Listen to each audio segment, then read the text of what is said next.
영육간에 강건하시기를 축원합니다. 2025년의 마지막 12월 우리가 감사를 세워봐야 되겠고 또 성탄의 계절이죠. 12월 그래서 성탄의 기쁨, 우리 구주 예수님 오신 그 기쁨을 누리는 우리 모두가 되기를 소원합니다. 사랑하는 여러분, 우리가 이 땅에서 하나님의 자녀로 그리스도인으로 살아가고 있는데 그리스도인으로 살아간다는 특징이 무엇일까요? 많은 것이 있을 수 있습니다. 먼저는 오늘 이렇게 주일에 교회 나와서 예배드리는 주일 성수, 예배를 드린다. 또 하나님 말씀을 읽고 또 듣고 말씀대로 살고자 한다. 이게 특징이 되겠습니다. 기도한다. 복음을 전하고 또 이웃을 사랑하고 섬기는 일에 좀 힘을 쓴다. 세상에서 빛과 소금으로 살아가고자 하는 이런 모든 모습들이 그리스도인의 특징이라고 할 수 있겠습니다. 그런데 이 모든 삶을 포괄하는 주요한 특징은 바로 그리스도인은 이제 성령을 따라 행한다는 것입니다. 예수님은 밤에 몰래 찾아온 산헤드린 공회원 니고데모에게 거듭남의 비밀에 관해서 말씀하셨습니다. 말씀을 하니까 니고데모가 이해를 하지 못합니다. 그래서 니고데모가 예수님에게 질문을 합니다. 아니, 사람이 늙었는데 어떻게 다시 어머니의 뱃속에 들어갈 수 있겠습니까? 묻습니다. 예수님은 그때 무엇이라고 말씀을 하셨습니까? 요한복음 3장 5절에 이렇게 말씀하시죠. 예수께서 대답하시되 진실로 진실로 내게 이르노니 사람이 물과 성령으로 나지 아니하면 하나님 나라에 들어갈 수 없느니라. 예수님은 사람이 거듭나지 아니하면 하나님의 나라를 볼 수도 없고 하나님의 나라에 들어갈 수도 없다고 했습니다. 그러면서 물과 성령으로 난 사람이 바로 거듭난 사람이다라고 하셨어요. 여러분, 십자가 앞에서 나의 죄인됨을 철저히 인정하고 그 십자가 앞에서 통회하면서 자복하고 회개하는 사람, 예수님께서 나의 모든 죄를 대신 감당하시고 죽으시고 부활하셔서 그 예수님으로 말미암아 새 생명 얻는다는 이 복음을 믿고 받아들이는 사람, 그러한 사람에게 성령님이 역사하시죠. 물과 성령으로 거듭나는 것입니다. 믿는 자 가운데 이제 성령님이 내주하셔서 동행하십니다. 성령님이 역사하십니다. 성령님은 계속해서 구원의 날까지 인도하십니다. 하나님께서 바로 믿는 자에게 인을 치시고, 도장을 찍었다는 말이에요. 인을 치시고 보증으로 성령을 주셨다 했어요. 자, 우리 고린도후서 1장 22절의 말씀을 같이 한번 읽어보시겠습니다. 시작. 그가 또한 우리에게 인치시고 보증으로 우리 마음에 성령을 주셨느니라. 하나님이 믿는 자에게 성령을 주셨습니다. 그래서 여러분, 이제 그리스도인의 삶을 포괄하는 주요한 특징은 바로 성령을 따르는 삶이에요. 성령을 따르는 삶. 오늘 본문에서 사도 바울이 교회와 성도들을 향해 너희는 성령을 따르라고 말씀합니다. 그리하면 육체의 욕심을 이루지 아니하리라. 여러분, 성령을 따라 행하는 것이 성도의 가장 큰 특징이라고 하는데, 그럼 성령을 따라 행한다는 의미가 무엇일까요? 구체적인 내용이 무엇일까요? 성령을 따라 행한다는 말에 우리 이 헬라어 문자적인 의미는 성령에 의해서 걸어간다는 뜻입니다. 성령에 의해 걸어간다. 여러분, 걷는다는 것은 어떤 방향을 결정해서 나아가는 것입니다. 그래서 일상생활 속에 모든 우리의 결정과 선택 속에 성령의 인도하심을 따라서 나아가는 것, 성령에 의해 걸어가는 것입니다. 뿐만 아니라 성령께서는, 우리 보혜사 성령님은 능력을 주시죠. 성령의 권능. 그래서 성령을 따라 행하라고 할 때는 자신의 힘과 능력이 아니라 성령님이 주시는 힘으로, 성령님이 주시는 능력으로 걸어간다, 이런 의미가 있습니다. 동사의 시제도요, 현재형을 사용합니다. 그러니까 성도의 삶에 성령을 따라 행하라고 할 때 이것은 어떤 우리가 과거에 큰 은혜 받았다, 또 그 수련회 그 집회 참 좋았다 라는 어떤 순간과 이벤트 사건에만 해당하는 것이 아니라 현재 계속되는 것이에요. 계속 성령을 따라 행하라. 그러므로 성령을 따라 행하는 삶은 우리의 모든 삶의 영역에 성령님의 인도를 받아서 선택과 결정을 함에 있어서도 하나님이 기뻐하시는 뜻을 따라서 걸어가고, 또 내가 하는 것이 아니죠. 내가 하는 것이 아니라 성령님이 주시는 힘과 능력에 의해서 걸어가는, 주어진 하나님께서 우리에게 걸어가라고 하신 그 길을 걸어가는, 그게 바로 성령을 따라 행한다는 의미입니다. 사랑하는 성도님 여러분, 너희는 성령을 따라 행하라. 얼마나 성령에 의해 걸어가고 계십니까? 성령을 따라 행하고 계십니까? 혹여나 자기 소견에 옳은 대로 자신의 뜻과 결정을 앞세우면서 내 힘으로 이 성령을 거스르는 것입니다. 그렇게 걸어가고 있지는 않습니까? 오늘 바울 사도가 성도의 삶에 이 성령을 따라 행하라고 할 때 반드시 거스르는 것이 있다고 말씀합니다. 그게 무엇인가? 육체의 소욕, 육체의 욕심이에요. 본문의 17절의 말씀입니다. 우리 같이 한번 읽어보겠습니다. 17절 말씀 시작. 육체의 소욕은 성령을 거스르고 성령은 육체를 거스르나니 이 둘이 서로 대적함으로 너희가 원하는 것을 하지 못하게 하려 함이라. 자, 여기서 우리가 날마다 성령을 따라 행해야 되겠는데, 날마다 성령을 따라 행하기 위해서 기억할 첫 번째가 바로 거스르는 것에 정체가 있다는 것이에요. 이것이 성령을 따라 행하도록 하는 삶이 잘 되지 못하도록 거스르는 게 있다는 거죠. 육체의 소욕은 성령을 거스르고 성령은 육체의 소욕을 거스르는, 이 둘이 서로 대적한다고 말씀합니다. 지금 바울이 여러분 육체를 지금 부정적으로 말하는데요, 여기서 말하는 육체는 하나님이 창조하신 몸을 의미하는 게 아닙니다. 하나님이 잘못된 거죠.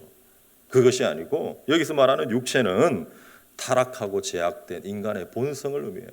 사르크스라고 합니다. 그러니까 우리가 예수 그리스도 안에서 새로운 피조물이 되었습니다. 새 창조가 일어난 것이에요. 이전 것은 지나갔으니 보라 새 것이 되었도다. 새 것이 되었습니다. 그럼에도 이 땅에서 여전히 우리 안에는 이 죄악의 본성이 남아 있어요. 죄의 잔존 세력이 남아 있다는 것입니다.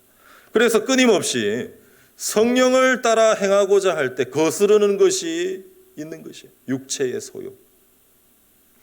성경을 보면 훌륭한 하나님의 사람들이 구약부터 신약까지 많이 나옵니다. 우리가 도전을 받아야 되죠. 아브라함부터 아브라함, 모세, 여호수아, 다윗, 엘리야, 베드로, 요한, 사도 바울까지 하나님 앞에 얼마나 귀하게 쓰임받은, 시대와 역사 앞에 쓰임받은 인물들입니까? 그런데요, 그들은 성령 충만한 모습 가운데 하나님께 귀히 쓰임을 받지만, 또 성경에는 지금 언급한 이 믿음의 사람들의 연약함과 실수와 실패가 다 기록이 되어 있어요. 어느 한 사람 빠짐없이 다 연약함과 실수가 다 기록되어 있어요. 왜 그렇습니까? 인간은 하나님의 구원 사역을 위해서 쓰임을 받지만 그렇다고 완벽한 상태가 아니라는 것이에요. 완벽한 상태. 성령 충만할 때는 놀라운 기적과 능력과 역사를 이루어 갑니다. 그런데 또 사탄의 미혹에 넘어지기도 합니다. 믿음으로 후퇴하는 모습도 보이기도 합니다. 그 믿음의 조상 아브라함이 애굽으로 피신하죠. 믿음의 후퇴예요. 다 그들도 연약한 인간이라는 것을 보여주는 대목입니다. 그러므로 사랑하는 성도님 여러분, 우리가 날마다 성령을 따라 행하면서 하나님의 기뻐하시는 뜻을 이뤄가야 되겠는데, 여러분 이것은 반드시 우리가 기억할 것이 저절로 되는 것이 아닙니다. 저절로 되는 것이 아니에요. 그냥 가만히 있어서 되는 일이 아닙니다. 육체의 소욕과 성령이 서로 거스르고 대적하기 때문에 치열한 영적인 싸움, 내적인 싸움이 있는 것이에요. 저절로 되는 것이 아닙니다. 이때마다 그러면 어떻게 해야 하는가? 복음의 은혜를 붙잡아야 됩니다. 말씀을 붙들고 기도하면서 이미 죄와 사망을 정복하시고 승리하신 예수 그리스도의 복음을 은혜를 붙들어야 할 줄로 믿습니다. 사도 바울이 쓴 로마서를 보면 죄와 사망을 이긴 이 십자가의 복음을 잘 보여주고 있어요. 로마서는 복음의 핵심이 담겨 있다고 해도 과언이 아닌데요. 바울은 로마서에서 성도들에게 찾아오는 율법의 정죄가 찾아옵니다. 육체의 소욕이 있습니다. 그렇지만 그럼에도 불구하고 이미 승리하신 예수 그리스도의 복음을 담대히 선포해요. 그러니까 찾아오지 않는 것이 아니라 육체의 소욕이 없는 것이 아니라 찾아오고 있지만 이미 승리하신 그리스도의 복음을 선포합니다. 우리는 바로 이 복음의 은혜를 날마다 붙잡아야 되는 거예요. 저절로 되는 것이 아닙니다. 자, 로마서 3장 23절 24절 말씀 한번 읽어보겠습니다. 시작. 모든 사람이 죄를 범하였음에 그리스도 예수 안에 있는 성량으로 말미암아 하나님의 은혜로 값없이 의롭다 하심을 얻은 자 되었느니라. 먼저는 복음에 나타난 칭의의 은혜, 칭의의 은혜. 모든 사람이 죄인으로 하나님의 영광에 이르지 못하는데 예수 그리스도를 믿음으로 말미암아 하나님의 은혜로 값없이 의롭다 하심을 얻은 자가 되었습니다. 의롭다 하심을 얻은 자가 되었어요. 죄인을 하나님이 의롭다고 칭해 주십니다. 이게 칭의죠, 칭의. 죄인을 의롭다고 칭해 주세요. 의롭다 하심을 얻은 자가 되었어요. 이 복음의 선포를 우리가 붙잡아야 됩니다. 보십시오. 마귀, 사탄 마귀는 정죄해요. 정죄. 우리의 귀에 속삭입니다. 정죄합니다. 내가 지은 죄를 생각나게 합니다. 그래서 하나님 앞에 서지 못하도록 방해해요. 하나님을 기쁘시게 하는 삶이 아니라 내 삶에 부족하고 연약하고 불순종한 것들을 들추어냅니다. 마치 검사처럼. 그때 우리는 이 복음의 은혜를 붙잡아야 돼요. 나는 하나님 앞에 죄인이고 연약한 모습이 맞지만 구주 예수 그리스도로 말미암아 하나님의 은혜로 값없이 의롭다 하심을 얻은 자가 되었느니라. 칭의의 은혜, 의롭다고 하셨다. 그 은혜로 살아가는 것입니다. 그 다음에 로마서 6장의 1절과 2절의 말씀도 한번 보겠습니다. 로마서 6장 1절 2절입니다. 시작. 그런즉 우리가 무슨 말을 하리요? 은혜를 더하게 하려고 죄에 거하겠느냐? 그럴 수 없느니라. 죄에 대하여 죽은 우리가 어찌 그 가운데 더 살리요? 그리고 우리는요, 예수님 안에서 이미 죄에 대하여 죽은 자라는 사실을 기억하고 나가야 됩니다. 은혜를 더하게 하려고 죄에 거하겠느냐? 그럴 수 없느니라. 교회에서 농담처럼 막 말하곤 하지 않습니까? 죄가 더한 곳에 은혜가 넘친다. 그런데 은혜를 더하게 하려고 그러면 죄에 거하겠느냐? 그럴 수 없느니라. 죄에 대하여 죽은 우리가 어찌 그 가운데 더 살리요? 십자가의 복음은요, 죄와 사망에 대한 죽음을 선포해버려요. 그럼 끝났다라고 선포해버려요. 예수님이 십자가에서 죽으실 때 우리도 죄에 대해서 죽었습니다. 그리고 예수님이 죽음을 이기고 부활하실 때 우리도 예수님과 함께 새 생명, 새 창조가 일어났어요. 새롭게 되었어요. 이 복음의 은혜를 붙들어야 합니다. 사랑하는 여러분, 오늘 본문 갈라디아서 5장에 나오는 이 서로 대적하는 것을 단순한 싸움으로 그 자체로 보아서는 안 됩니다. 우리는 싸움을 하지만 이미 죄에 대하여 죽은 자로, 예수님의 십자가의 승리와 부활의 영광을 믿는 자로 나아가는 것이에요. 그래서 아무리 치열한 전투가 있다 하더라도, 마귀의 공격이 있다 하더라도 복음의 은혜를 붙들고 나가면 반드시 승리할 줄로 믿습니다. 이미 승리했어요. 이미 죄와 사망에 대해서 죽었어요. 자, 로마서 8장 4절과 6절의 말씀도 읽어보겠습니다. 같이 봅니다. 시작. 육신을 따르지 않고 그 영을 따라 행하는 우리에게 율법의 요구가 이루어지게 하려 하심이니라. 육신을 따르는 자는 육신의 일을, 영을 따르는 자는 영의 일을 생각하나니 육신의 생각은 사망이요 영의 생각은 생명과 평안이니라. 육신을 따르지 않고 성령을 따르고자 할 때 율법의 요구가 우리에게 이루어진다 했습니다. 율법의 정죄가 아니라 율법의 요구가 이루어져요. 영을 따르고자 할 때, 성령을 따를 때. 오늘 본문 갈라디아서 5장 18절에도 이렇게 말씀합니다. 똑같은 맥락입니다. 너희가 만일 성령의 인도하시는 바가 되면 율법 아래에 있지 아니하리라. 여러분, 육신의 생각은 사망입니다. 영의 생각은 생명과 평안이라 했습니다. 육신을 우리가 계속 따르면 아무 유익이 없습니다. 그런데 성령을 따르면 생명과 평안, 하나님을 기쁘시게 하고 하나님의 뜻을 이루고 하나님께 영광입니다. 보십시오.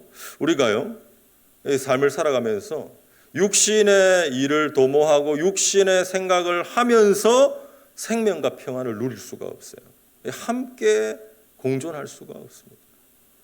오히려 복음의 은혜를 붙잡고요, 날마다 생명과 평안의 성령을 따를 때에 하나님은 아무리 상황이 또 아무리 치열해도 하나님이 약속하신 대로 생명과 평안을 주시죠.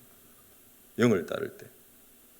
여러분, 물속에서 수영을 할 때도 마찬가지입니다. 이제 수영장에 가서 이 겨울철에도 수영을 하시는 분들 수영장에 가십니다. 보통 물이 차오니까 들어가기가 싫고 또 주저주저하게 됩니다. 그런데 이 수영의 맛을 아는 분들은 수영장 가서 수영하기 위해서 물속으로 들어가요. 풍덩 들어갑니다. 처음에 수영장 물이 차갑고 들어가기 싫다고 해서 물 밖에만 있으면 절대로 수영을 할 수가 없어요. 잠수하고 물놀이하고 자유형, 배영, 평영, 저병 즐길 수가 없어요. 그런데 물에 들어가면 오히려 자유롭죠. 물에 들어가면 처음에는 추운 것 같지만 나중에는 더 자유로운 거예요. 성령을 따라 행하는 것도 그렇습니다. 육신의 소욕과 육신의 생각이 찾아옵니다. 없는 것이 아니에요. 우리 안에는 죄의 잔존 세력이 남아있어요. 찾아오지만 우리가 물리치고 성령의 인도 아래 들어가야 됩니다. 영의 지배를 받아야 돼요. 그러면 하나님이 기뻐하시는 뜻을 따르기로 결정하고 기도하고 성령님 의지하고 나가면 거기에 하나님의 평안과 생명과 하나님 주시는 복과 은혜가 있는 줄로 믿습니다. 성령을 따라 걸어가는 삶의 모습이에요. 자, 두 번째로 성령을 따라 행하기 위해서 육체의 일을 알고 멀리해야 합니다.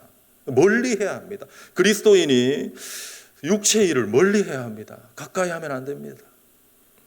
그런데 육체의 일은 무엇인가? 바울이 19절부터 21절까지 육체의 일은 분명하다라고 했어요. 오늘 말씀 보니까 육체의 일은 분명하니 한 15개 정도를 언급하는데 크게 4종류로 우리가 구분해서 볼 수가 있어요. 첫 번째는 성적인 영역에 속하는 일들입니다. 음행과 더러운 것과 호색. 자, 육체의 일이 분명해요. 육체의 일에 속한 것입니다. 성적인 영역에 음행과 더러운 것과 호색. 지금 여러분 이 시대는 어떠합니까? 지금 이 스마트폰, 유튜브. 그래서 갈수록 시대가 음란해지고 있어요. 성적인 영역에서 하나님의 창조 질서를 위배하는 그러한 모습들이 너무 자연스럽게 나오고 있습니다. 육체의 일을 멀리해야 됩니다. 성도는 빛의 자녀이기 때문에 어두운 시대 속에서도 우리는 순결과 거룩함을 지켜가려고 힘을 써야 돼요. 경건하게 살고자, 거룩하게 살고자 힘을 써야 돼요. 성적으로도 순결을 지키고자 힘을 써야 됩니다. 자, 두 번째는 육체의 일에 속하는 영역은 종교의 영역입니다. 우상 숭배와 주술이 해당합니다. 유일하신 참 하나님을 섬기는 것이 아니라 온갖 미신과 또 샤머니즘, 우상 모든 행위들이 육체의 일에 속합니다. 멀리해야 돼요. 우리 그리스도인들이 멀리해야 됩니다, 여러분. 제사 지내고 또 고사도 지는, 차 사면 고사 지는, 점 보고 운세, 오늘의 운세 보고 타로 보고 굿하고 무당 찾아가고, 이게 다 육체의 일이지. 멀리 해야 되는 거예요. 성령을 따를 수가 없어요. 멀리 해야 합니다. 여러분, 믿는 자들, 그리스도인이 무당에 많이 찾아간다 그러죠. 찾아가면 안 돼. 하나님을 찾아요. 사울이 신접한 여인을 찾아간 것처럼 찾아가면 안 됩니다. 자, 세 번째 영역은 사회적 관계의 영역인데, 원수 맺는 것, 분쟁, 시기, 분냄, 이기심, 분열, 당짓는 것, 투기, 8가지가 나옵니다. 관계적인, 사회적인. 가장 많은 목록이 나오는 영역이 이 영역이에요. 사회적인, 관계적인 영역. 그만큼 중요하면서도 어렵습니다. 많이 나온다는 것은 중요하다는 것이고, 또 쉽지 않다, 어렵다는 것이에요. 모두 분열과 갈등 상황에서 비롯되는 육체의 일들입니다. 우리는 빛의 자녀로 화평을 도모하고 사랑의 열매를 맺어가기를 힘을 써야 됩니다. 네 번째 영역은 술 취함의 영역입니다. 술 취함. 술 취함과 방탕이 여기에 속합니다. 술 취함과 방탕. 술을 많이 마시게 되면 어떻습니까? 술은 사람을 지배해서 우리가 성령의 지배를 받아야 되는데, 술이 사람을 지배해 사고를 왜곡시킵니다. 그래서 해서는 안 될 말도 하게 되고 죄를 짓게 되기가 쉽습니다. 술을 많이 마시고 새벽기도 나오기 힘들죠. 그러니까 경건한 생활, 거룩한 생활 하는데 방해가 돼요. 술 취함과 방탕함. 육체의 일에 해당합니다. 한 15개 정도가 육체의 일은 분명하니 설명을 하는데요. 그런데 육체의 일 다음에 이 사도 바울이 아주 심각한 경고의 말씀을 해요. 21절 하반절에 이렇게 말씀합니다. 전에 너희에게 경계한 것 같이 경계하노니 이런 일을 하는 자들은 하나님의 나라를 유업으로 받지 못할 것이요. 사랑하는 여러분, 너무 지금 심각한 경고의 말씀이에요. 이런 일을 하는 자들은 하나님의 나라를 유업으로 받지 못할 것이요. 하나님의 나라를 유업으로 받지 못한다는 것은 구원받지 못한다는 것입니다. 죄를 친구 삼아 습관적으로 우리가 예수님을 믿고 새 것이 되었는데 여전히 하나의 이 죄악의 삶의 패턴에 여전히 물들어서 육신의 일을 따르는 것을 즐기고 육체의 일을 쫓아서 즐거이 행한다면 진정으로 회심하고 거듭난 자가 맞는가? 정말 예수님 말씀하신 대로 물과 성령으로 거듭났는가? 물과 성령으로 거듭나서 성령을 따라 행하는 하나님의 자녀가 된 것이 맞는가? 아니다라는 것입니다. 이런 일을 하는 자, 하나님 나라를 유업으로 받을 수 없느니라. 그럴 수 없다는 거죠. 사랑하는 여러분, 하나님의 자녀는 어둠에서 빛으로 옮겨졌습니다. 우리의 영역은 빛입니다. 죄악의 어두운 세상 가운데 있었지만 구원을 받아서 빛의 자녀로 하나님의 사랑의 빛의 나라로 옮겨졌어요. 이미 옮겨졌어요. 예수 그리스도의 십자가와 부활의 복음을 듣고 믿음으로 의롭다 하심을 얻은 자가 되었어요. 의롭다 하심을 얻었어요. 거룩한 자녀가 되었습니다. 죄와 사망에 대해서 죽었습니다. 그래서 이제는 그러했기 때문에 어둠을 멀리해라는 거죠. 옮겨졌기 때문에, 죄에 대해서 죽었기 때문에, 죄를 짓더라도 빨리 회개하고 그것이 하나의 삶의 패턴, 습관이 되지 않고 하나님을 따르는 것이 삶의 패턴이 되도록 성령 안에 들어가라는 것입니다. 수영장 물에 풍덩 들어가듯이 성령의 인도 아래 들어가라는 것입니다. 사랑하는 성도님 여러분, 어두운 방에 불을 켜면 밝아집니다. 어둠이 순식간에 사라집니다. 더 이상 어둠이 없습니다.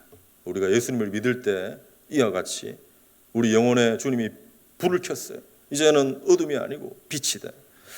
하나님이 베푸시는 축복과 자유가 멀리 있지 않습니다. 육신이 아니라 성령을 따라 행하는 삶, 거기에는 죄를 경계하고 성령의 인도를 받아서 성령의 또 능력을 받아서 걸어가는 삶이라고 했습니다.